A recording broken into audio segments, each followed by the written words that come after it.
अस्सलाम वालेकुम dear students. आज हम चैप्टर नंबर 1 के एक्सरसाइज के शॉर्ट क्वेश्चन ज़रा रिवाइज करेंगे। पहला शॉर्ट क्वेश्चन है, name several repetitive phenomenon occurring in nature which could serve reasonable in time standard. वो कह रहा है नेचर में वो फिनोमिनाज बताएं जो बार बार रिपीट हो रहे हैं, जैसा कि अर्थ का सन के गिर रोटेट करना, अपने एक्सिस के गिर रोटेट करना, ये भी इसकी एक एग्जांपल है। चांद का अर्थ के गिर्द रोटेट करना, ये भी इसकी एग्जांपल है। शेडो ऑफ एन ऑब्जेक्ट इसकी एग्जांपल है। सन राइज एंड सनसेट ये इसकी एग्जांपल है। इस तरह से हम काफ़ी सारी इसकी एग्जांपल्स दे सकते हैं, तो कम से कम आपने 4 ज़रूर लिखनी है। सेकंड शॉर्ट क्वेश्चन में वो आपको कह रहा है give drawbacks to use the period of pendulum as time standard. वो कह रहा है कि हम time period of the simple pendulum, उसकी भी तो मोशन एक वाइब्रेशन के बाद अगली वाइब्रेशन रिपीट होती रहती है, उसको क्यों नहीं टाइम स्टैंडर्ड बना सकते। जैसा कि हम जानते हैं कि टाइम पीरियड का फार्मूला होता है T = 2 pi square root L/G।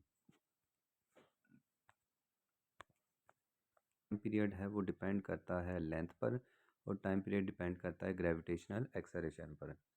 हम जानते हैं कि जी की वैल्यू चेंज होती है प्लेस टू प्लेस, तब अगर जी चेंज हो रहा है तो हमारा टाइम भी चेंज होगा।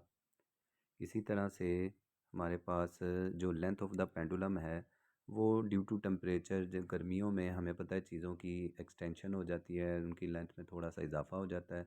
अगर लेंथ चेंज होगी बच्चों तो हमारा टाइम पीरियड जो है वो भी चेंज हो जाएगा। और अगर सर्दियों में चीज़ों की कंट्रैक्शन हो जाती है, अगर लेंथ में कमी आ गई तो हमारा टाइम पीरियड भी कम हो जाएगा। और अगर टाइम पीरियड कम होना शुरू हो गया, चेंज होना शुरू हो गया, तो वो चीज़ स्टैंडर्ड नहीं ली जा सकती। आइडियल स्टैंडर्ड वो चीज़ होती है जो इनवेरिएबल होती है, कभी भी वो चेंज नहीं होती, हर सर्कमस्टांसेस में, हर कंडीशन में वो सेम रहती हैं।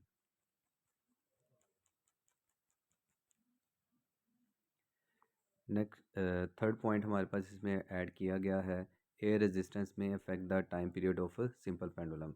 ज़ाहिर सी बात है, जब भी फ्रिक्शन फैक्टर आते हैं तो हमारी मोशन को अपोजिशन मिलती है, जिसकी वजह से उसकी मोशन जो होती है वो स्लो डाउन होना शुरू हो जाती है। और अगर मोशन स्लो होगी तो हमारा टाइम पीरियड भी चेंज हो जाएगा। टाइम पीरियड चेंज हो गया तो फिर इसका मतलब है कि हम उसको स्टैंडर्ड नहीं बना सकते। कम से कम इसमें आप लेंथ और जी वाला ज़रूर लिखिए गया। अगर आपको लगता है ये लेंथी हो रहा है शॉर्ट क्वेश्चन का जवाब, तो आप इसमें एयर रेजिस्टेंस वाला फैक्टर निगलेक्ट कर सकते हैं। नहीं जी, मोल, किलोग्राम और मोल दो अमाउंट ऑफ सब्सटेंस के यूनिट हैं, हम इनको क्यों यूज़ कर रहे हैं, तो इसकी वजह क्या है। किलोग्राम यूज़ होता है मैक्रो लेवल पर, जब आपने बड़े लेवल पर बात करनी है, आपने चीज़ों को काउंट नहीं करना, तो तब हम इसको किलोग्राम में यूज़ करते हैं। और अगर आपने काउंटिंग करनी है तो वहाँ पर हम क्या यूज़ करते हैं, मोल यूज़ करते हैं। जो किलोग्राम है, जब आप बाज़ार से अगर हम 1 kg की कोई भी अमाउंट ऑफ चीज़ लेने चले जाएं, अगर मैं शुगर की बात करूं तो हम 1 kg शुगर उसको कहते हैं कि दे दें, तो आपने कभी देखा हो उसमें हमने काउंटिंग नहीं की। जब भी हम 1 किलो चीनी ग्राम ले में 1 किलोग्राम चीनी लेकर आते हैं तो उसमें पार्टिकल्स की तादाद ज़्यादा भी हो सकती है, कम भी हो सकती है, इसलिए हम बड़े लेवल पर काउंटिंग कंसर्न ही नहीं करते, हम उनको डील ही नहीं करते।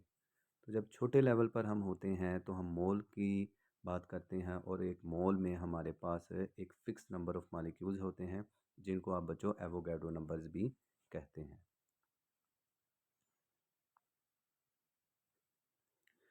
फोर्थ शॉर्ट क्वेश्चन हमारे पास है, 3 student measured the length of a needle with a scale on which minimum division is 1 millimetre and recorded as. तो आपके पास एक तो लीस्ट काउंट गिवन है और 3 ऑप्शंस गिवन है। अब हम देखते हैं कि लीस्ट काउंट हमारे पास इसका मतलब क्या है। ये है बच्चों 1 मिलीमीटर, और 1 मिलीमीटर क्या होता है, मिली की वैल्यू होती है 10⁻³ मीटर। तो अगर आप ये 10⁻³ को डेसिमल में करेंगे तो ये 0.001 बनेगा।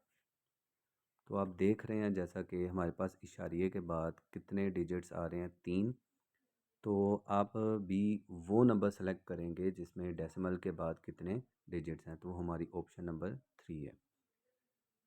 तो जवाब में देखें ऑप्शन नंबर 3 लिखा भी हुआ है और कह रहा है as the scale use for the measurement has the least account of 1 millimetre is equal to 0.001 metre, so reading must be taken up to 3 decimal places. हमारी रीडिंग 3 डेसिमल प्लेसेस तक होंगी तो डेट्स वाई हमारे पास 0.214 इज़ द करेक्ट आंसर।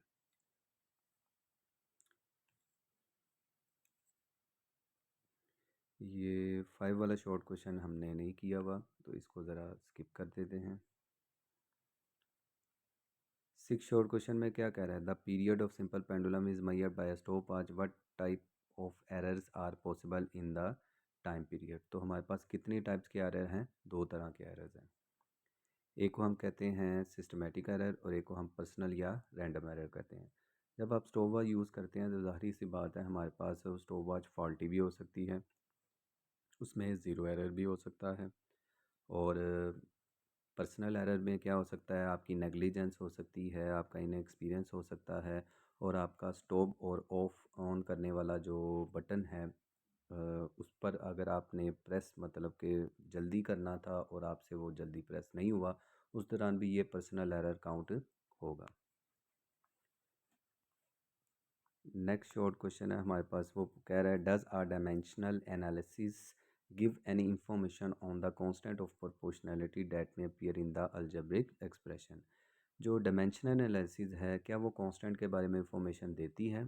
तो dimension सिर्फ और सिर्फ उन कांस्टेंट्स की इंफॉर्मेशन देता है जिन कांस्टेंट्स के यूनिट होते हैं। जैसा कि बच्चों आपने पढ़ा था ग्रेविटेशनल कांस्टेंट जी, जो न्यूटन के फोर्स ऑफ ग्रेविटी के फार्मूले में आता है, F is equal to G m1 m2/r²। K Coulomb constant F is equal to K X, Hooke's law जो है F is equal to K X, उसमें भी जो के है वो स्प्रिंग कांस्टेंट कहलाता है, उसके भी एक यूनिट है। तो बेसिकली यहाँ पर आपने जवाब देना है डायमेंशन एनालिसिस कांस्टेंट के बारे में इंफॉर्मेशन नहीं देता, लेकिन आप उसको बता सकते हैं कि हमारे पास सिर्फ उन कांस्टेंट्स की इंफॉर्मेशन होगी जिनके क्या होते हैं, यूनिट्स होते हैं।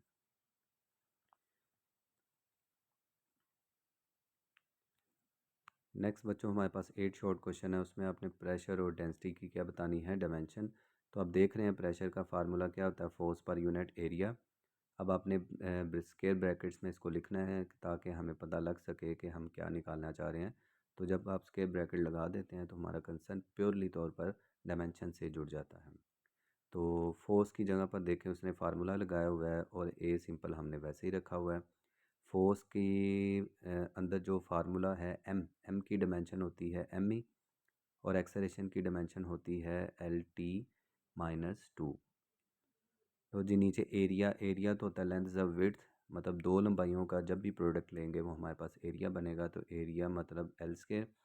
जब आप इस लेंथ को ऊपर लेके जाते हैं तो वो लेंथ हो जाती है, पहले वाली +1 पड़ी हुई है, ऊपर वाली नीचे से जब ऊपर जाएगी तो ये -2 हो जाएगा। अगर आप टोटल सॉल्व करेंगे तो L-1 बन जाएगा।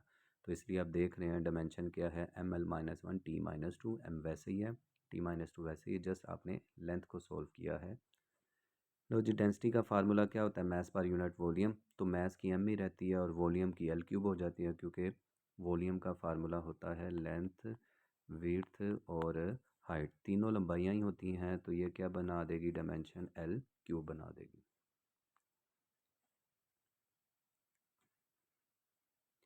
नेक्स्ट शॉर्ट क्वेश्चन है 9th, उसमें उसने आपको प्रोवाइड किया है the wavelength lambda of a wave depend on the speed v of the wave and it's frequency of 9। The lambda की डायमेंशन उसने L बता दिया है, वेलोसिटी की उसने बता दी है L-t-1। फ्रीक्वेंसी की हमें पता है वो रेसिप्रोकल ऑफ टाइम पीरियड होता है, तो टाइम की टाइम ही रहेगी, ऊपर जाके इन्वर्स हो जाएगा। अब वो कह रहा है ये फार्मूला दुरुस्त है या ये फार्मूला दुरुस्त है। जैसा कि हम जानते हैं v इज़ इक्वल टू क्या होता है, एफ लैम्डा। डेट्स वाई हमारे पास ये सेकंड वाला दुरुस्त है, लेकिन हमने उसको फिर भी डायमेंशन से बताना है। तो जी फर्स्टली उसने फार्मूला ले लिया है F is equal to V lambda. अब उसने दोनों साइड पर क्या ले लिया है, डायमेंशन ले लिया। तो फ्रीक्वेंसी की डायमेंशन उसने T-1 लगा दी है, और वेलोसिटी या स्पीड की जगह उसने क्या लगा दी है, L-t-1। और आगे हमारे पास लैम्डा की L आ जाएगी, तो लेंथ से लेंथ मिलके क्या हो जाएगा, L² और T-1 हो जाएगी।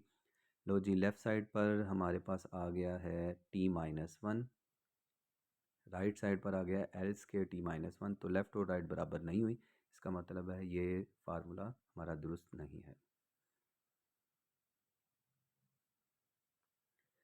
ले जी नेक्स्ट उसने